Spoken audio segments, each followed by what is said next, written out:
Hi guys, Pathanamthitta സീരിയലിൻ്റെ ഒരു പുതുപുത്തൻ വിശേഷത്തിലേക്ക് എല്ലാവർക്കും സ്വാഗതം. വരാൻ പോകുന്ന ഒരു അടിപൊളി എപ്പിസോഡ് വിശേഷത്തിലേക്കാണ് നമ്മൾ പോകുന്നത്. എന്താണെന്ന് വെച്ചാൽ നമ്മുടെ മുത്തശ്ശൻ നാഗേന്ദ്രയുടെ കള്ളത്തരങ്ങളെല്ലാം കയ്യോടെ പൊക്കാണ്.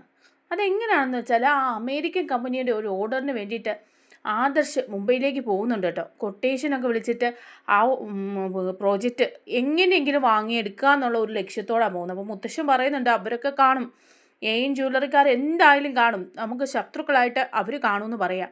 അപ്പോൾ ആദർശ് എല്ലാം ശരിയാക്കിക്കോളാം എന്നൊക്കെ പറഞ്ഞിട്ട് പോകുന്നുണ്ടെങ്കിൽ പോലും അവിടെ ചെന്ന് കഴിയുമ്പോഴേക്കും ഇപ്പോൾ മുംബൈയിൽ എത്തിക്കഴിയുന്ന ആദർശിനൊരു അപകടം സംഭവിക്കുകയാണ്. അത് സംഭവിക്കുന്നതൊന്നും അല്ല, അത് ജ്വല്ലറിക്കാർ തന്നെ, നാഗേന്ദ്ര തന്നെ പ്ലാൻ ചെയ്ത് ഉണ്ടാക്കുന്നതാണ്. അങ്ങനെ ആദർശിനെ കുറിച്ചിട്ടൊരു വിവരം കിട്ടാതിരിക്കുകയും അത് ആ ഒരു പ്രോജക്റ്റ് ജ്വല്ലറിക്കാർക്ക് കിട്ടുകയൊക്കെ ചെയ്യാണ്. അപ്പം അതിനുശേഷമാണ് മുത്തശ്ശന് മനസ്സിലാകുന്നത് അവന്തികയാണ് ഇതിൻ്റെ ഇടയിൽ കിടന്ന് കളിക്കുന്നതെന്ന് കേട്ടോ. അങ്ങനെ അവന്തിക നാഗേന്ദ്രയെക്കുറിച്ച് പറയുന്നത് ഫോണിൽ കൂടി പറയുന്നത് കേൾക്കുകയാണ് മുത്തശ്ശൻ. അതിനുശേഷം അവന്തികയും കൂട്ടി നാഗേന്ദ്രയുടെ അടുത്തെത്തുകയാണ് മുത്തശ്ശൻ. എന്നിട്ട് പഴയ വൈരാഗ്യങ്ങളെല്ലാം പറയുകയാണ്. എന്നിട്ട് പറയുന്നുണ്ട്, ഞങ്ങളുടെ കുടുംബത്തെ തകർക്കാൻ നീ വീണ്ടും അവതരിച്ചിരിക്കുകയാണല്ലേ, എനിക്കറിയായിരുന്നു ഇതിൻ്റെ പിന്നിൽ ആരോ ഉണ്ടെന്ന്, അത് നീയാണെന്ന് ഇപ്പോൾ പിടികിട്ടി. നീ ഇനി എൻ്റെ കുടുംബത്തിൽ കയറി കളിച്ചാലുണ്ടല്ലോ എന്നൊക്കെ പറഞ്ഞ് നാഗേന്ദ്രയെ തൂക്കിയെടുത്തെറിയാണ് നമ്മുടെ മുത്തശ്ശൻ. ആ വിശേഷങ്ങളിലേക്കാണ് നമ്മൾ പോകുന്നത്. നമ്മുടെ വീഡിയോ ഇഷ്ടമായാലൊന്ന് ലൈക്ക് ചെയ്യാൻ ആരും മറക്കല്ലേ. അതുപോലെ തന്നെ ഒന്ന് ഹൈപ്പ് ചെയ്യണം, ചാനലൊന്ന് സബ്സ്ക്രൈബ് ചെയ്ത് സപ്പോർട്ട് ചെയ്യുകയും ചെയ്യണേ. അങ്ങനെ ഇരിക്കുമ്പം ആദർശ് മുത്തശ്ശനോട് പറയുന്നുണ്ട് കേട്ടോ, നമ്മൾ ഈ പ്രോജക്റ്റ് നേടിയെടുത്തിരിക്കുമെന്ന് പറയാം. അപ്പോൾ ജയനും അജയനും എല്ലാവരും പറയുന്നുണ്ട് ശരിയാണ്, അത് നേടണം, അല്ലാതെ പറ്റില്ല. അപ്പോൾ മുത്തശ്ശൻ പറയാം തീർത്ത് ഡേവിഡിന് ഒരിക്കലും നമ്മളോടൊരു ശത്രുതയും വരേണ്ട കാര്യമില്ല. അങ്ങനെ ഡേവിഡ് എന്ന് പറയുന്ന ഒരാൾ ഇതിനു മുമ്പ് സ്വർണത്തിൻ്റെ ബിസിനസ്സിലൊന്നും എനിക്കൊരു പരിചയമില്ല, അയാൾക്ക് നമ്മളോട് ഒരു മുൻവൈരാഗ്യവും ഇല്ല. പിന്നെ എന്തിനാണ് ഈ രീതിയിൽ നമ്മളോട് ശത്രുത മനോഭാവം വച്ച് പുലർത്തുന്നതും നമ്മളെ തകർക്കാൻ ശ്രമിക്കുന്നതും? അപ്പോൾ അതിൻ്റെയൊക്കെ പിന്നിൽ മറ്റാരോ ഉണ്ടെന്ന് നമ്മൾ മനസ്സിലാക്കണം. നമ്മളെ അറിയാവുന്ന നമ്മളോട് ശത്രുതയുള്ള ആരോ ഇതിൻ്റെ പിന്നിൽ കളിക്കുന്നുണ്ടെന്ന് പറയാണ് മുത്തശ്ശൻ. അപ്പം ജയനും അജയനും ആദർശവും ഒക്കെ പറയുന്നുണ്ട് ശരിയാണ് മുത്തശ്ശൻ പറഞ്ഞത്, അതാരാണെന്നുള്ളത് നമുക്ക് കണ്ടെത്തുക തന്നെ ചെയ്യണമെന്ന് പറയാണ്. അങ്ങനെ ആദർശിനെ മുത്തശ്ശൻ കുറേ ഉപദേശിച്ചൊക്കെയാണ് കേട്ടോ വിടുന്നത്. ഒരു അമേരിക്കൻ കമ്പനിക്ക് വേണ്ടി വരുന്ന പ്രോജക്റ്റാണത് എന്ന് പറഞ്ഞാൽ കുറേ സ്വർണ്ണാഭരണങ്ങളും ഡയമണ്ടുകളും എല്ലാം അതിൻ്റെ ക്വാളിറ്റി അനുസരിച്ച് പരിശോധിച്ച് അവർ എടുക്കാനായിട്ട്. അപ്പോൾ അതിൻ്റെ കൊട്ടേഷൻ ആദർശ് കൊടുത്തിട്ടുമുണ്ട് മൂർത്തിസ് ജ്വല്ലറീസ്ക്ക് വേണ്ടിയിട്ട്. മറ്റു പല ജ്വല്ലറികളും, ഇന്ത്യയിലെ തന്നെ പല ജ്വല്ലറികളും അതിന് കൊട്ടേഷൻ കൊടുത്തിട്ടുണ്ട്. അപ്പോൾ ഈ അമേരിക്കൻ കമ്പനി വന്നിട്ട് അവരുടെ ടേസ്റ്റിന് പറ്റുന്ന രീതിയിലുള്ള ആഭരണങ്ങളും സ്വർണവും എല്ലാം, അപ്പോൾ പ്യൂരിറ്റി എല്ലാം നോക്കും. അപ്പോൾ പ്യൂരിറ്റിയുടെ കാര്യത്തിലും വിശ്വാസ്യതയുടെ കാര്യത്തിലും ഒന്നും മൂർത്തിസ് ജ്വല്ലറി പുറകിലല്ല. എത്രയധികം പരസ്യം കൊടുത്തില്ല എന്നും പറഞ്ഞാലും സോഷ്യൽ മീഡിയയിൽ ചുറ്റിപ്പറ്റി നടന്നില്ല എന്ന് പറഞ്ഞാലും മൂർത്തിസ് ജ്വല്ലറിക്ക് ഒരു പാരമ്പര്യമുണ്ട്, കലർപ്പില്ലാത്ത സ്വർണം നൽകുന്ന പാരമ്പര്യം. അപ്പോൾ അതൊക്കെ മുത്തശ്ശൻ പറഞ്ഞു കൊടുക്കുന്നുണ്ട് ആദർശിനോട്. അതുകൊണ്ട് ഇത് നഷ്ടപ്പെടുത്താൻ നമ്മുടെ ശത്രുക്കൾ എപ്പോഴും ശ്രമിക്കും, പക്ഷേ നമ്മളിത് നഷ്ടപ്പെടാതെ നോക്കണം. കാരണം ഇതുകൊണ്ട് കോടികളുടെ ലാഭം ഉണ്ടാകുക മാത്രമല്ല, മൂർത്തിസ് ജ്വല്ലറിയുടെ അഭിമാനത്തിൻ്റെ പ്രശ്നമാണ്. നമ്മളെ തകർക്കാൻ വേണ്ടിയിട്ടുള്ള നടക്കുന്ന ആ ജ്വല്ലറിക്കാരെ അവർക്ക് ഈ കൊട്ടേഷൻ ഒരിക്കലും കിട്ടാൻ പാടില്ല എന്ന് ആദർശനോട് പറയാം. അപ്പോൾ ആദർശ് പറയുന്നുണ്ട് ശരി മുത്തശ്ശ, ഞാൻ എല്ലാ കാര്യങ്ങളും നോക്കിയും കണ്ടും ചെയ്തോളാം എന്ന് പറയാം. അപ്പോൾ മുത്തശ്ശൻ പറയുന്നുണ്ട് ദുബായിലെ കേസിൽ നിനക്ക് ചില വീഴ്ചകൾ പറ്റിയിട്ടുണ്ട്, അതിൻ്റെ പേരിൽ നിന്നെ കുറ്റപ്പെടുത്താനൊന്നും ഞാൻ തയ്യാറല്ല, പക്ഷേ ഇതിൽ നിനക്ക് വീഴ്ച ഉണ്ടാകാൻ പാടില്ല ആദർശ എന്ന് പറയാം. അപ്പോൾ ആദർശ് പറയുന്നുണ്ട് ഇല്ല മുത്തശ്ശൻ ഇരുന്ന കാലത്തും ഞാനിരുന്ന കാലത്തും ഒന്നും ഇതുപോലൊരു ശത്രുതയൊന്നും ആരും വച്ചു പുലർത്തിയിരുന്നില്ല. ഇപ്പോഴിങ്ങനെ നമ്മളെ തകർക്കാൻ വേണ്ടിയിട്ട് ഇതിൻ്റെ ഇടയിലൊക്കെ എന്തോ കളികളുണ്ട്, ഞാനതൊക്കെ നോക്കിക്കണ്ട് ചെയ്തോളാം എന്ന് പറയാം. അപ്പം മുംബൈക്ക് പോകുമ്പം എല്ലാ കാര്യങ്ങളും നീ ശ്രദ്ധിക്കണം എന്ന് മുത്തശ്ശൻ പറയാം. അപ്പോൾ ആദർശ് ഇതിനെല്ലാം റെഡി ആയിരിക്കുകയാണ്. അപ്പോൾ ഒരു ബിസിനസ് ട്രിപ്പിനായിട്ട് ആദർശ് മുംബൈയിലേക്ക് പോവാണ്. ആ അമേരിക്കൻ കമ്പനി വന്നിട്ട് പർച്ചേസ് ചെയ്യാനായിട്ട് വരിക. അപ്പോൾ കുറേ കൊട്ടേഷൻ എടുത്തിട്ടുണ്ട്, അവർക്ക് വേണ്ടി മൂർത്തിസ് ജ്വല്ലറിയും കൊട്ടേഷൻ കൊടുത്തിട്ടുണ്ട്. അപ്പോൾ മൂർത്തിസ് ജ്വല്ലറിക്ക് തന്നെ അത് കിട്ടണം, ചതിയിലൂടെ ആരും അത് നേടരുതെന്നുള്ളതാണ് മുത്തശ്ശൻ്റെ ഇത്. അപ്പോൾ മുത്തശ്ശൻ തന്നെ പറയുന്നുണ്ട് പാരമ്പര്യമായിട്ടുള്ള ആ ഒരു പവിത്രത നമ്മുടെ സ്വർണത്തിനുണ്ട്, അതവർക്കറിയാം, അതവർക്ക് ബോധ്യപ്പെട്ട അവർ ഈ കൊട്ടേഷൻ നമുക്ക് തന്നെ തരുള്ളൂ, വേറൊരു ജ്വല്ലറിക്കാർക്കും അത് കിട്ടില്ല എന്ന് പറയാം. അങ്ങനെ ആദർശനെ മുത്തശ്ശൻ പറഞ്ഞു വിടുന്നൊക്കെയുണ്ട്. എന്നിട്ട് ജയനോടും അജയനോടും ഒക്കെ പറയുന്നുണ്ട് ഇത് നമ്മൾ ശ്രദ്ധിക്കണം, നമ്മുടെ ശത്രുക്കൾ ആരോ തന്നെയാണ് ഇതിൻ്റെ പുറകിൽ ഉള്ളത് എന്ന് പറയാണ്. അങ്ങനെ ആദർശ് ഇതിനായിട്ട് മുംബൈയിലേക്ക് പോവുക. അപ്പോൾ ഈ വിവരങ്ങളൊക്കെ അറിഞ്ഞിരിക്കുകയാണല്ലോ നമ്മുടെ അവന്തിക. അവന്തിക ഇതെല്ലാം ഓഫീസിൽ ജ്വല്ലറിയിൽ ആദർശിനൊപ്പം നിന്നുകൊണ്ട് മനസ്സിലാക്കുന്നുണ്ട്. അപ്പോൾ ആദർശ് അവന്തികയോട് പറയുന്നുണ്ട്, ഞാൻ കുറച്ച് ദിവസത്തേക്ക് മുംബൈക്ക് പോവാണ്. കാരണം അവിടെ നമ്മുടെ ആ ഒരു കൊട്ടേഷൻ നമ്മൾ എടുത്തിട്ടുണ്ട്, അത് നമുക്ക് നേടുക തന്നെ ചെയ്യണം. മുത്തശ്ശൻ പറഞ്ഞതനുസരിച്ച് നമ്മുടെ ജ്വല്ലറിക്ക് ഒരു പാരമ്പര്യമുണ്ട്, പ്യൂരിറ്റി ഉണ്ട് സ്വർണ്ണത്തിന്. അതുകൊണ്ട് തന്നെ നമുക്ക് തന്നെ അത് കിട്ടുള്ളൂ. ആ സ്വർണത്തിൻ്റെയും ഡയമണ്ടിൻ്റെയും എല്ലാം ആ ഒരു കോൺട്രാക്റ്റ് നമുക്ക് തന്നെ കിട്ടുള്ളൂ. അതുകൊണ്ട് കോടികളുടെ നേട്ടമാണ് നമുക്കുണ്ടാകുന്നത്. മാത്രമല്ല ഇപ്പോൾ ബിസിനസ്സിൽ നമ്മൾ ഒത്തിരി താഴേക്കാണ്, നമ്മുടെ ഓഹരികളെല്ലാം താഴേക്ക് പോയിരിക്കുകയാണ്. അങ്ങനെ ഒരു സമയത്ത് ഇതിലൊരു ഗുണം ഉണ്ടാവുകയാണെങ്കിൽ അത് നമ്മളെ നന്നായിട്ട് ബാധിക്കും. ഇനി ഇതിലൊരു വീഴ്ചയുണ്ടായാൽ നമ്മൾ തകർന്ന് തരിപ്പണമാകാനും സാധ്യതയുണ്ട്. അപ്പോൾ വളരെ ശ്രദ്ധിച്ച് കൈകാര്യം ചെയ്യേണ്ട കാര്യമാണ്. അതുകൊണ്ട് തന്നെ ഞാൻ പോവാണ് മുംബൈക്ക് പറയാം. അപ്പോൾ അവന്തിക ഇതെല്ലാം കേട്ടിട്ട് മനസ്സിലിങ്ങനെ വിചാരിക്കുന്നുണ്ടേ, പോയിട്ട് വാ, നടക്കും. ഇതൊന്നും നടക്കരുത്. എൻ്റെ അച്ഛൻ വിചാരിക്കുന്ന കാര്യങ്ങൾ മാത്രമേ നടക്കാവുള്ളൂ. ജ്വല്ലറിക്കാരും കൊട്ടേഷൻ വച്ചിട്ടുണ്ട്. എന്തായാലും മൂർത്തീസ് ജ്വല്ലറിയേക്കാളും ഒരു പടി താഴെ വെച്ച് ഇത് പിടിച്ചെടുക്കണം. ഈ കോൺട്രാക്റ്റ് നമുക്ക് തന്നെ കിട്ടണം എന്നിങ്ങനെ വിചാരിക്കുക അവന്തിക. അങ്ങനെ അവന്തിക അച്ഛനെ വിളിക്കുക. അച്ഛനെ വിളിച്ചിട്ട് പറയാണ്, അച്ഛാ, ഇവിടെ മൂർത്തീസ് ജ്വല്ലറിക്കാർ കൊട്ടേഷൻ വച്ചിട്ടുണ്ടല്ലോ, അത് എത്ര എമൗണ്ടിനാണ് വച്ചിരിക്കുന്നത്? അതിലും താഴ്ത്തിയാണ് നമ്മൾ വയ്ക്കാൻ. മാത്രമല്ല ആദർശ് ഇവിടുന്ന് മുംബൈക്ക് പുറപ്പെടുവാണ്. അവിടെ ചെന്ന് അവരുടെ ടേസ്റ്റിനനുസരിച്ചുള്ള സാധനങ്ങൾ പ്രസൻറ്റ് ചെയ്ത് ഈ കോൺട്രാക്റ്റ് ഒപ്പിടാൻ വേണ്ടിയിട്ടാണ് പോകുന്നതെന്ന് പറയാം. അപ്പം ഉടനെ തന്നെ പറയുന്നുണ്ട് നാഗേന്ദ്രയും, ശരിയാണ്, നമ്മൾ കൊട്ടേഷൻ വച്ചിട്ടുണ്ട്. നീ പറഞ്ഞ അനുസരിച്ചാണ് അവർ വച്ചതിലും താഴ്ത്തി തന്നെയാണ് നമ്മൾ വച്ചിരിക്കുന്നത്. പക്ഷേ മോളെ, ഒരു പ്രശ്നമുണ്ടെന്ന് പറയാം. അപ്പോൾ അവന്തിക്ക് ചോദിക്കുക, എന്താ വെച്ചാൽ പിന്നെ പ്രശ്നമുള്ളത് നമ്മുടെ ജ്വല്ലറിക്കുള്ള പാരമ്പര്യം അതിൻ്റെ കുറവാണെന്ന് പറയാണ്. ഈ അടുത്തിടയിലെ നമ്മൾ പൊട്ടിമുളച്ച് വന്നത്, അതും എനിക്ക് പകരം ഒരു ബിനാമി ഡേവിഡിനെ തന്നെയാണ് MD ആക്കി വച്ചിരിക്കുന്നതും. അതുകൊണ്ട് പാരമ്പര്യത്തിൻ്റെ കാര്യത്തിലൊന്നും വലിയ മഹിമയൊന്നും നമുക്കില്ല. അതുപോലെ മൂർത്തീസ് ജ്വല്ലറിയിലുള്ള ഒരു പ്യൂരിറ്റിയൊന്നും നമ്മുടെ സ്വർണത്തിനില്ല. നമ്മുടെ സ്വർണ്ണമൊക്കെ ശരിക്കും പ്യൂരിറ്റി കുറഞ്ഞതാണ്. അതൊക്കെ വച്ച് നോക്കുമ്പോൾ പ്യൂരിറ്റിയും ക്വാളിറ്റിയും അതുപോലെ തന്നെ പാരമ്പര്യവും എല്ലാം ഒരു ഘടകമാണ്. മൂർത്തീസ് ജ്വല്ലറിക്ക് വർഷങ്ങളുടെ പാരമ്പര്യമുണ്ട്. മൂർത്തീസ് ജ്വല്ലറിയിലെ സ്വർണം എന്ന് പറഞ്ഞു കഴിഞ്ഞാൽ എല്ലാവർക്കും അതൊരു വിശ്വാസം തന്നെയാണ്. അല്ല, ഇപ്പോഴും അത് അങ്ങനെ തന്നെയാണ്. അതുകൊണ്ട് തന്നെ അവർ വളർത്തിയെടുത്ത ആ ബിസിനസ് സാമ്രാജ്യം ഉണ്ടല്ലോ, അത് തകർത്ത് കളയാൻ പറ്റില്ല. അതിൻ്റെ ഒരു പ്രഭാവം എപ്പോഴും ഉണ്ടാവും.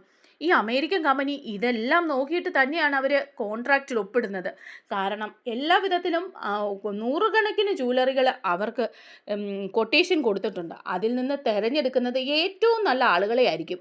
അങ്ങനെയാണെങ്കിൽ മൂർത്തീസ് ജ്വല്ലറിക്ക് അത് കിട്ടാനുള്ള നല്ല സാധ്യതയുണ്ട് മോളെ എന്ന് പറയാണ്. അപ്പോൾ അവന്തിക പറയുന്നു, അതെങ്ങനെയാണ് ശരിയാവും അച്ഛാ? അതങ്ങനെ ശരിയാവാൻ പാടില്ല. ഒരിക്കലും മൂർത്തീസ് ജ്വല്ലറിക്ക് അത് കിട്ടാൻ പാടില്ല. കാരണം നമ്മൾ അതിനാണോ ഈ കഷ്ടപ്പെടുന്നതെന്ന് ചോദിക്കുക. അപ്പോൾ ഉടനെ തന്നെ പറയുന്നുണ്ട് നാഗേന്ദ്ര, അല്ല, നമ്മൾ അതിനല്ല കഷ്ടപ്പെടുന്നത്, പക്ഷേ അങ്ങനെ കിട്ടാനുള്ള സാധ്യത വളരെ കൂടുതലാണ് എന്ന് പറയുമ്പോൾ അവന്തിക്ക് പറയാം, എങ്ങനെയെങ്കിലും അത് കിട്ടാതിരിക്കാൻ നമ്മൾ നോക്കണം. എന്ത് ചതിയിലൂടെയാണെങ്കിലും അത് നമുക്ക് നേടിയെടുക്കണം എന്ന് പറയാണ്. അപ്പം ഉടനെ നാഗേന്ദ്ര പറയുന്നുണ്ട്, ഞാനും അതിനെക്കുറിച്ച് തന്നെയാണ് ആലോചിക്കുന്നത്. ആദർശ് അവിടുന്ന് മുംബൈക്ക് പുറപ്പെടാൻ പോവുകയാണല്ലേ എന്ന് ചോദിക്കുക. അപ്പോൾ ഉടനെ തന്നെ അവന്തിക പറയുന്നുണ്ട്, അതെ, ആദർശേട്ടൻ ഇവിടുന്ന് പുറപ്പെടാനുള്ള തയ്യാറെടുപ്പില്ല. ഇന്ന് തന്നെ പുറപ്പെടുമെന്നാണ് പറയുന്നത് കേട്ടത് എന്ന് പറയാണ്. അപ്പം ഉടനെ പറയുന്നുണ്ട് നാഗേന്ദ്ര, അതെ, ആദർശ് പുറപ്പെട്ട് ഇവിടെ വന്ന് ആ കോൺട്രാക്റ്റ് സൈൻ ചെയ്യാതിരുന്നാൽ പോരെ? അവൻ ഇവിടം വരെ എത്താതിരുന്നാൽ ഒന്നും സംഭവിക്കാനില്ലല്ലോ എന്ന് പറയാം. അപ്പോൾ അവന്തിക പറയുകയാണേ, അതെങ്ങനെയാച്ചാ അങ്ങോട്ട് ആദർശേട്ടൻ എത്താതിരിക്കുന്നത്? നീ അതൊക്കെ വിട്, നമുക്ക് ആ കാര്യങ്ങളെക്കുറിച്ചൊക്കെ ചിന്തിക്കാം. ഈ അച്ഛൻ കളിക്കാൻ പോകുന്ന കളി എന്താണെന്ന് മോള് കണ്ടോണം. എന്തായാലും ഈ കോൺട്രാക്റ്റ് നമ്മൾ തന്നെ നേടിയിരിക്കും എന്ന് പറയുക നാഗേന്ദ്ര. അങ്ങനെ അവന്തികയും ആ കാര്യങ്ങളൊക്കെ ആലോചിക്കുന്നത് സന്തോഷിക്കുകയാണ്. അതേസമയം ആദർശ് പിന്നെ ഇനി മുംബൈയിലേക്ക് പോകാനുള്ള തയ്യാറെടുപ്പാണ് കേട്ടോ. നയനയുടെ അടുത്ത് വന്നിട്ട് പറയുന്നുണ്ട്, നയനെ, ഞാൻ ഉടനെ മുംബൈയിലേക്ക് പോവുകയാണെന്ന് പറയാം. അപ്പം നയന പറയാണ്, എൻ്റെ ആദർശേട്ട, എന്താ ഇതാ, അന്ന് ഇതുപോലെ ദുബായിക്ക് പോയിട്ട് അങ്ങനെ ഒരു അപകടം സംഭവിച്ചു. അതിൻ്റെ പേരിൽ ഞാൻ എന്തുമാത്രം ആദ്യം പിടിച്ചെന്നറിയാവോ, എത്ര മാത്രം വിഷമിച്ചെന്നറിയാവോ ഈ അവസ്ഥയിൽ. ഇനിയിപ്പോൾ മുംബൈയിലേക്കും പോയാൽ ഇനി ആദർശനെ പിരിഞ്ഞിരിക്കാനൊന്നും എനിക്ക് പറ്റില്ല എന്ന് പറയാം. അപ്പോൾ ആദർശ് പറയാം, മോളെ നയനെ, നീ അങ്ങനെയൊന്നും പറഞ്ഞാൽ ശരിയാവില്ല. നമ്മുടെ ജ്വല്ലറിയുടെ ഇപ്പോഴത്തെ അവസ്ഥ നിനക്കറിയാമല്ലോ, അടിക്കടി താഴേക്ക് പോരുകയാണ്. ആ ജ്വല്ലറിക്കാർ നല്ല രീതിയിൽ ഇതിനിടെ കളിക്കുന്നുണ്ട്. അവർക്ക് എന്താണ് നമ്മളോട് ഇത്ര ശത്രുത എന്നുള്ള കാര്യമൊന്നും നമുക്കറിയില്ലെങ്കിലും നമ്മളെ തകർക്കാൻ വേണ്ടി തന്നെയാണ് അവർ ശ്രമിക്കുന്നത്. മാർക്കറ്റിൽ ഓഹരികളുടെയൊക്കെ വില ഇടിഞ്ഞു വന്നിരിക്കുകയാണ്. അങ്ങനെ പോയാൽ നമ്മൾ കൂപ്പുകുത്തും, നമ്മുടെ എല്ലാ സാമ്രാജ്യവും തകർന്നടിയും. ഇതിപ്പോൾ നമുക്കൊരു പിടിവള്ളി പോലെ കിട്ടിയതാ. കഷ്ടകാലത്തിന് കിട്ടുന്ന ഒരു കച്ചിത്തുരുമ്പില്ലേ, അതുപോലെ ആ അമേരിക്കൻ കമ്പനിക്ക് കൊട്ടേഷൻ ഞാൻ തയ്യാറാക്കി കൊടുത്തിട്ടുണ്ട്. അത് ആ കോൺട്രാക്റ്റ് എങ്ങനെയും നമുക്ക് നേടിയെടുക്കണം. തൽക്കാലം നമുക്ക് പിടിച്ചു നിൽക്കാൻ അത് അത്യാവശ്യമാണ്. അതും കൂടെ ആ ജ്വല്ലറിക്കാർ നേടിയെടുത്തു കഴിഞ്ഞാൽ പിന്നെ നമ്മൾ നിലനിൽക്കാനേ പോകുന്നില്ല എന്ന് പറയുകയാണ്. അപ്പം നയന് പറയുന്നുണ്ട്, എനിക്ക് എന്തോ പേടി തോന്നുന്നു ആദർശേട്ടാ. അന്ന് ദുബായിക്ക് പോയപ്പം ആദർശേട്ടൻ അങ്ങനെ ഒരു അപകടം സംഭവിച്ചു എന്ന് പറഞ്ഞപ്പോൾ തന്നെ എൻ്റെ ജീവൻ പോയതാണ്. ഇനിയിപ്പോൾ ഇതുകൂടി ആവുമ്പം എങ്ങനെയാണ് സഹിക്കാൻ പറ്റുക? ആദർശേട്ടന് തൽക്കാലത്തേക്ക് ഇപ്പോൾ മാറ്റി വെച്ചിട്ട് മറ്റാരെങ്കിലും വിടാൻ പറ്റില്ലേ എന്ന് ചോദിക്കുക. അപ്പം ആദർശ് പറയുന്നുണ്ട്, അതെങ്ങനെയാണ് നയനെ, ഞാനല്ലേ പോകേണ്ടത്? മുത്തശ്ശൻ എന്നെ പറഞ്ഞ് ഏൽപ്പിച്ച കാര്യമാണ്. അച്ഛനോ ഇളയച്ഛനോ ഒന്നും പോയാൽ അത് ശരിയാൻ പോകുന്നില്ല. അതുമല്ല, നല്ല രീതിയിൽ ഈ കാര്യത്തിൽ ആത്മാർത്ഥത കാണിക്കണം. ഇപ്പം നമ്മുടെ ജ്വല്ലറിയിലെ വർക്കിൻ്റെ കാര്യത്തിൽ മുത്തശ്ശനും ഞാനും ചെറിയച്ഛനും അച്ഛനും എല്ലാവരും കൂടുതൽ ആത്മാർത്ഥത കാണിച്ച് തന്നെയാണ് ചെയ്യുന്നത്. നല്ല രീതിയിൽ എല്ലാത്തിനും ഇൻവോൾവ് ചെയ്യുന്നുണ്ട്. ഇല്ലെങ്കിൽ നമ്മൾ തകർന്നു പോകുന്നതിനെ എനിക്കിതിന് പോകാതിരിക്കാൻ പറ്റില്ല എന്ന് പറയാം. അപ്പം നയന് പറയുന്നുണ്ട്, ശരി ആദർശേട്ടാ, അങ്ങനെ ആവട്ടെ. എന്തോ എൻ്റെ മനസ്സിനൊരു പേടിയും വിഷമവും ഒക്കെ തോന്നിയിട്ടാന്ന് പറയാം. അപ്പം ആദർശ് നയനെ ആശ്വസിപ്പിക്കുക, നീ അങ്ങനെ പേടിക്കൊന്നും വേണ്ട, നീ ഈ സമയത്ത് ടെൻഷൻ അടിക്കുകയും വേണ്ട. ഇതൊക്കെ ഒരു സാധാരണ ട്രിപ്പാണ്. മുംബൈക്ക് പോവാന്ന് പറഞ്ഞാൽ മുത്തശ്ശനൊക്കെ ആവുന്ന കാലത്ത് ഇതുപോലെ എത്ര സ്ഥലങ്ങളിൽ പോയി ബിസിനസ് പിടിച്ചിട്ടാണ് നമ്മളിപ്പോൾ ഇന്നത്തെ ഈ നിലയിൽ നിൽക്കുന്നതെന്ന് നിനക്ക് അറിയുമോ എന്നൊക്കെ ചോദിച്ച് ആശ്വസിപ്പിക്കുക. ദേവയാനിയോടും പറയുന്നുണ്ട് കേട്ടോ യാത്രയാകുമ്പോൾ. അപ്പോൾ ദേവയാനി പറയുന്നുണ്ട്, മോനെ സൂക്ഷിച്ചു പോകണം. അന്നത്തെ ദിവസത്തെ ആ ആദി ഇപ്പോഴും മറക്കാൻ പറ്റില്ല. അന്ന് ദുബായി നീ പോയി കഴിഞ്ഞപ്പോൾ ഞാനും നയനമോളും ഒക്കെ അനുഭവിച്ച ആ ഒരു വിഷമമുണ്ടല്ലോ, നീ തിരിച്ചു വന്നതിന് ശേഷം ആ ശ്വാസം തന്നെ നേരെ വീണീന്ന് പറയാം. അപ്പോൾ അത് കേൾക്കുമ്പോൾ ആദർശ് പറയുന്നുണ്ട്, അമ്മയെ ഇങ്ങനെ തുടങ്ങിയാലോ? അമ്മ ഇതൊക്കെ കാണാൻ തുടങ്ങിയിട്ട് വർഷങ്ങളായില്ലേ. ഒരു ബിസിനസ് മീറ്റിന് വേണ്ടിയല്ലേ ഞാൻ പോകുന്നത്, അല്ലാതെ വേറൊന്നിനും അല്ലല്ലോ എന്ന് പറയാം. അങ്ങനെ ആദർശ് എല്ലാവരോടും യാത്ര പറഞ്ഞ് മുംബൈക്ക് പോവാണ് കേട്ടോ. അതേസമയം നമ്മുടെ ജ്വല്ലറിക്കാർ പ്ലാൻ ചെയ്യാണ് ആദർശ് മുംബൈയിൽ എത്തരുത് എന്ന്. ആദർശിനെ അതിനിടയ്ക്ക് എവിടെയെങ്കിലും ബ്ലോക്ക് ചെയ്യണം, ആക്സിഡൻ്റ് ആവണം, എങ്ങനെയെങ്കിലും ആദർശിനെ തകർക്കണം എന്നുള്ള കാര്യം. എന്നാലും ഈ കോൺട്രാക്റ്റ് ജ്വല്ലറിക്ക് തന്നെ കിട്ടുള്ളൂ. അല്ലാന്നുണ്ടെങ്കിൽ എങ്ങനെ പോയാലും മൂർത്തീസ് ജ്വല്ലറി അത് നേടിയെടുക്കുമെന്ന് അവർക്കറിയാം. അങ്ങനെ നാഗേന്ദ്ര എല്ലാം പ്ലാൻ ചെയ്തിരിക്കുകയാണ്. ആദർശിനെ വരുന്ന വഴിയിൽ ഒരു ആക്സിഡൻ്റ് ആക്കുക, അതിനുശേഷം ഈ കോൺട്രാക്റ്റിൽ ഒപ്പിടാൻ എത്താതിരിക്കുക. അങ്ങനെ ആ കോൺട്രാക്റ്റ് ജ്വല്ലറിക്ക് കിട്ടുക. അതേ സമയത്ത് ഈ ആദർശ് വീട്ടിൽ നിന്ന് പോയി കഴിയുമ്പോൾ തന്നെ അവന്തിക അച്ഛനെ വിളിക്കുകയാണ്. എന്നിട്ട് എല്ലാ റിപ്പോർട്ടും കൊടുക്കുക. അച്ഛനോട് പറയുന്നുണ്ട്, അച്ഛാ ആദർശ് ഇവിടെ നിന്ന് ഇറങ്ങിയിട്ടുണ്ട് കേട്ടോ, ഈ ഫ്ലൈറ്റിന് തന്നെയാണ് പോകുന്നത്, അതിനുശേഷം അവിടെ ഇത്ര സമയത്ത് തന്നെ എത്തുമെന്ന് പറയുക.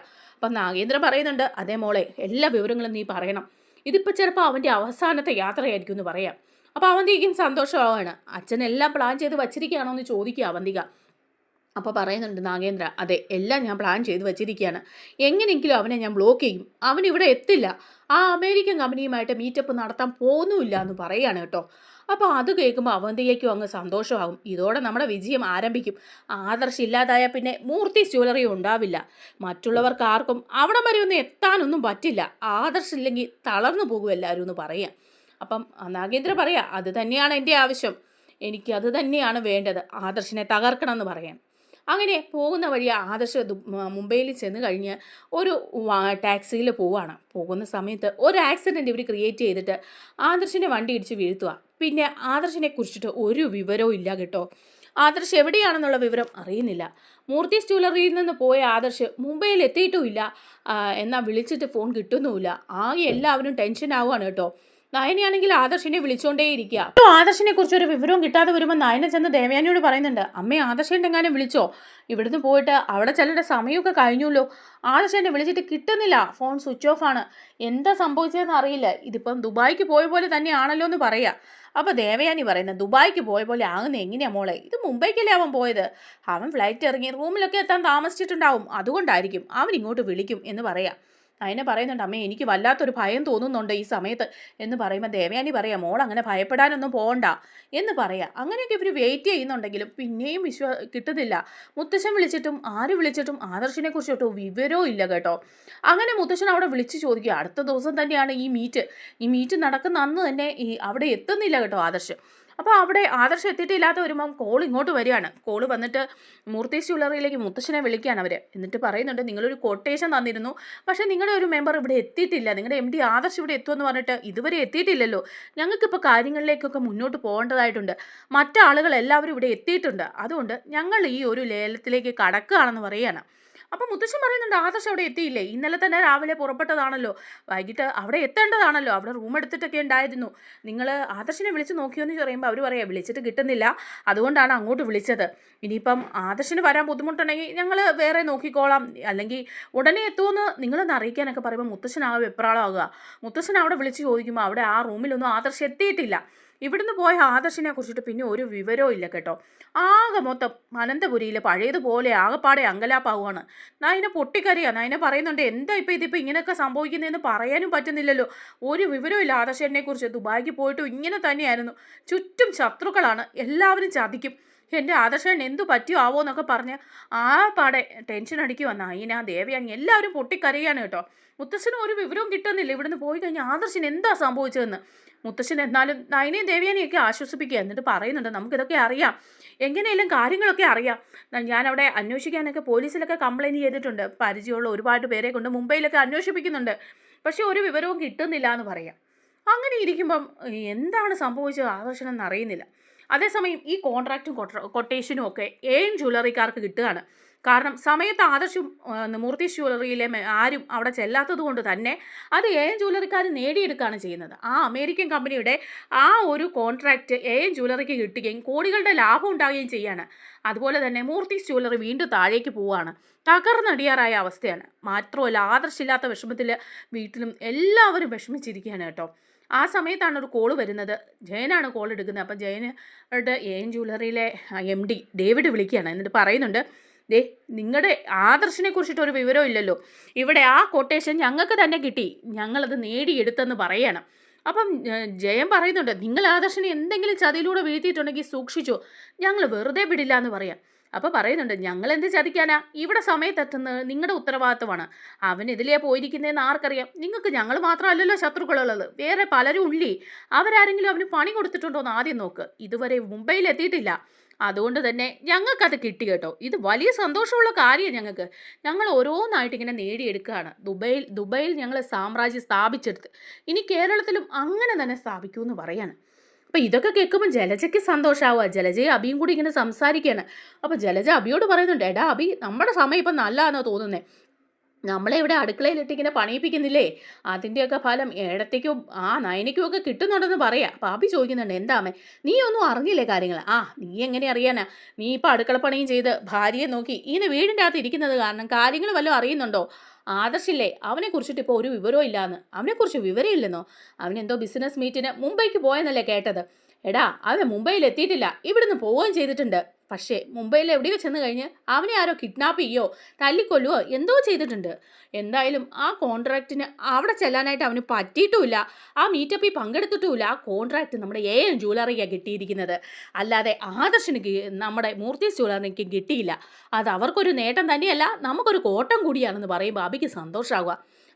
എയിം ജ്വല്ലറിക്കാർ അത് നേടിയെടുത്തോ, അവർ നല്ല മിടുക്കന്മാർ തന്നെയാണ്, നമുക്ക് നല്ല പണി തന്നെയാണല്ലോ തന്നിരിക്കുന്നത്, ഇനി മുത്തശ്ശനും മറ്റുള്ളവരും ഒക്കെ ഒന്ന് തലപൊക്കി നടക്കുന്നത് എനിക്ക് കാണണം, എന്നെക്കൊണ്ട് അമ്മായി ഉണ്ടല്ലോ അവർ വീട്ടുവേല വരെ ചെയ്യിക്കുകയാണ്, അവർ കരയുന്നത് എനിക്ക് കാണണം, അവരുടെ മകൻ എവിടെയാണെന്നറിയാതെ അവർ പൊട്ടി കരയണം എന്നൊക്കെ അബി ഇങ്ങനെ പറയുകയാണ് കേട്ടോ. എൻ്റെ മുത്തശ്ശൻ ആകെ വെപ്രാളപ്പെടുക. മുത്തശ്ശൻ ഇങ്ങനെ മനസ്സിൽ വിചാരിക്കുകയാണ് എന്താ ഇത് എയിം ജ്വല്ലറിക്കാർ തന്ന പണി തന്നെയാണ്, എന്നാലും അവർ ആദർശിനെ എന്തെങ്കിലും അപായപ്പെടുത്തിയിട്ടുണ്ടാവുമോ, അവന് എന്തെങ്കിലും അപകടം സംഭവിച്ചിട്ടുണ്ടോ എന്നൊക്കെ ഇങ്ങനെ വിചാരിക്കുക.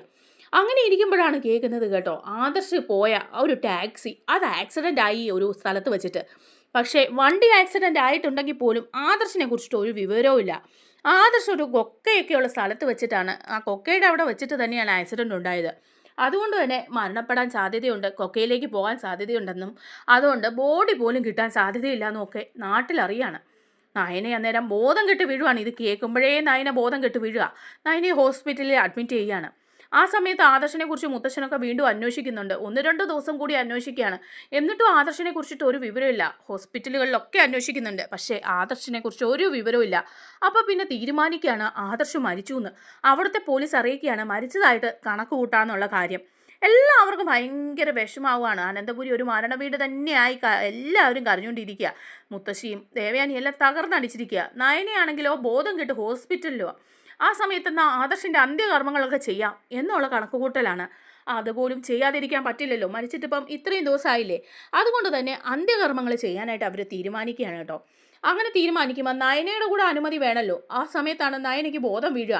അപ്പം നയനയോട് ചെന്നിട്ട് മുത്തശ്ശനും ജയനും അജയനും എല്ലാവരും കൂടെ സംസാരിക്കുക. എന്നിട്ട് പറയുന്നുണ്ട്, മോളെ ആദർശിനെ കുറിച്ചിട്ട് ഒരു വിവരവും ഇല്ല, ഒരു ഹോസ്പിറ്റലോ ഇല്ല, അതുപോലെ തന്നെ അപകടം നടന്നു എന്നുള്ളത് സത്യം തന്നെയാണ്. പക്ഷേ ആള് ജീവനോടെ ഉണ്ടോയെന്ന് പോലും അറിയില്ല. ജീവനോടെ ഉണ്ടാകാൻ ഒരു സാധ്യതയില്ലെന്നാണ് അവിടുത്തെ പോലീസ് അറിയിച്ചത്. അതുകൊണ്ട് ഇത്രയും ദിവസമായ സ്ഥിതിക്ക് മരണാനന്തര ചടങ്ങുകളൊക്കെ നമുക്ക് ചെയ്യണമെന്ന് പറയാണ്. അപ്പോൾ ഇത് കേൾക്കുമ്പോൾ നയന പൊട്ടിത്തെറിക്കുക, പൊട്ടിക്കരഞ്ഞുകൊണ്ട് ഭ്രാന്തിയെ പോലെ അലറിക്കൊണ്ട് പറയാണ്, മുത്തശ്ശ അങ്ങനെയൊന്നും പറയല്ലേ, ആദർശേട്ടൻ ഒന്നും സംഭവിച്ചിട്ടില്ല, ആദർശേട്ടൻ മരിച്ചിട്ടേ ഇല്ല, ആദർശേട്ടൻ എവിടെയോ ജീവനോടെ ഉണ്ട്, എൻ്റെ ആദർശേട്ടൻ്റെ മരണാനന്തര ചടങ്ങുകളൊന്നും നടത്താൻ ഞാൻ സമ്മതിക്കില്ല, ആദർശേട്ടൻ തിരികെ വരുമെന്ന് പറഞ്ഞ് നയന അങ്ങ് പൊട്ടിക്കരയാണ്. അങ്ങനെ മരണാനന്തര ചടങ്ങുകളൊന്നും നടത്താൻ ആ നയന സമ്മതിക്കുന്നേ ഇല്ല കേട്ടോ. അതേസമയം ആകെ എല്ലാവരും വിഷമിച്ചിരിക്കുന്ന സമയത്ത് നമ്മുടെ അവന്തിക നാഗേന്ദ്രയെ ഫോൺ ചെയ്യാണ്. അങ്ങനെ നാഗേന്ദ്രയോട് പറയാം, അച്ഛാ എന്തായാലും അച്ഛൻ കിടുക്കി, നമ്മൾ ആ ഒരു കൊട്ടേഷൻ നേടിയെടുത്തു എന്നുള്ളത് മാത്രമല്ല കാര്യം, ആദർശിനെ ഇല്ലാതെ അങ്ങ് ആക്കിയില്ലേ, അതുകൊണ്ട് തന്നെ ആദർശില്ലാത്ത ഈ വീടുണ്ടല്ലോ ഇനിയിപ്പം എന്നും മരണവീട് തന്നെയായിരിക്കും. അവനായിരുന്നു ഈ മൂർത്തി ജ്വല്ലറിയുടെയും അനന്തപുരിയുടെയും ബലം. അതില്ലാതായപ്പോഴേ ഇവിടുത്തെ മുത്തശ്ശനും മുത്തശ്ശിയും വരെ വീണിരിക്കുക. നയനയുണ്ടല്ലോ അവളുടെ കണ്ണീര് കാണാൻ നല്ല രസമുണ്ട്. ഏതായാലും അച്ഛൻ കളിച്ച കളി നന്നായി. അച്ഛനാണ് ജ്വല്ലറിയുടെ MD എന്നുള്ള കാര്യം ഇവിടുത്തെ കാർന്നവർക്ക് പോലും അറിയില്ല. ഇനി നമുക്ക് തകർത്ത് തരിപ്പണാക്കണമല്ല എന്ന് പറയാണ്. ഇത് മുത്തശ്ശൻ കേൾക്കുകയാണ് കേട്ടോ. മുത്തശ്ശൻ ഉടനെ തന്നെ ചാടി വീഴുവാണ് അവന്തികയുടെ മുമ്പിലേക്ക്. എടി, അപ്പം നീ ആയിരുന്നല്ലേ ഇതിൻ്റെ ഇടയിൽ കളിച്ച് എൻ്റെ ആദർശിനെ ഇല്ലാതാക്കാൻ ശ്രമിച്ചതും അതുപോലെ തന്നെ ഞങ്ങളെ തകർക്കാൻ ശ്രമിച്ചതും നിൻ്റെ അച്ഛൻ നാഗേന്ദ്രയായിരുന്നല്ലേ? എനിക്ക് അപ്പോഴേ തോന്നിയിരുന്നു നമ്മളുമായിട്ട് ബന്ധമുള്ള ആരോ വ്യക്തിവൈരാഗ്യം തീർക്കുന്നതാണെന്ന്. എവിടെയവൻ? അവനെ ഞാൻ ഇന്ന് തീർക്കും, എൻ്റെ ആദർശിനെ ഉപദ്രവിച്ചവനെ എന്ന് പറഞ്ഞിട്ട് മുത്തശ്ശൻ അവിടെ നിന്ന് ഇറങ്ങുക. എന്നിട്ട് നാഗേന്ദ്രയുടെ അടുത്തേക്ക് പാഞ്ഞെത്തുകയാണ് അവന്തികയും വലിച്ചിട്ട്. എന്നിട്ട് അവിടെ ചെന്നിട്ട് ചെല്ലുമ്പോഴേ മുത്തശ്ശൻ നാഗേന്ദ്രയുടെ കരണം നോക്കി ഒരെണ്ണം കൊടുക്കുക. എന്നിട്ട് പറയുന്നുണ്ട്, എടാ നീ ആയിരുന്നല്ലേ ഈ കുടുംബത്തോടുള്ള ശത്രുത ഇത്രയും നാൾ മനസ്സിൽ വെച്ച് അവസരം കിട്ടിയപ്പോൾ നീ മുതലെടുക്കുമായിരുന്നല്ലേ, ഞങ്ങളെ പൂർണ്ണമായിട്ട് തകർക്കാൻ നീ ശ്രമിക്കുമായിരുന്നല്ലേ. ഇപ്പം എൻ്റെ ആദർശനെ നീ എന്ത് ചെയ്തു? അവൻ എന്ത് ചെയ്തെന്ന് എനിക്കറിയണം. അവനെ നീ അപായപ്പെടുത്തിയോ? പറയടാ, നീ ആരുന്നല്ലേ ആ പേരും കള്ളൻ? നീ രക്ഷപ്പെടുമെന്ന് ഓർക്കണ്ട, നിനക്ക് ഈ മൂർത്തിയെ ശരിക്കറിയില്ല. എൻ്റെ ആദർശന് എന്തെങ്കിലും സംഭവിച്ചിട്ടുണ്ടെങ്കിൽ നീ ഇനിയും നീ കണക്ക് പറയേണ്ടി വരുമെന്ന് പറഞ്ഞ് മുത്തശ്ശൻ നല്ല കണക്കിന് കൊടുക്കുകയാണ് നാഗേന്ദ്രയ്ക്ക് കേട്ടോ. അങ്ങനെ നാഗേന്ദ്രയുടെ എല്ലാ കളത്തരങ്ങളും മുത്തശ്ശൻ മനസ്സിലാക്കി എടുക്കുന്നൊക്കെ ഉണ്ട് കേട്ടോ. കുറച്ച് എപ്പിസോഡുകൾക്ക് ശേഷമാണെന്നേ ഉള്ളൂ. ഇതിൻ്റെ ഇടയിൽ കുറേ കളികളും കൂടിയുണ്ട്. അതൊക്കെ അടുത്ത വീഡിയോയിലൂടെ നമുക്ക് പറയാം. നമ്മുടെ വീഡിയോ ഇഷ്ടമായാലൊന്ന് ലൈക്ക് ചെയ്യണേ, ഹൈപ്പ് ചെയ്യണേ, ചാനൽ കൂടി ഒന്ന് സബ്സ്ക്രൈബ് ചെയ്ത് സപ്പോർട്ട് ചെയ്യണേ.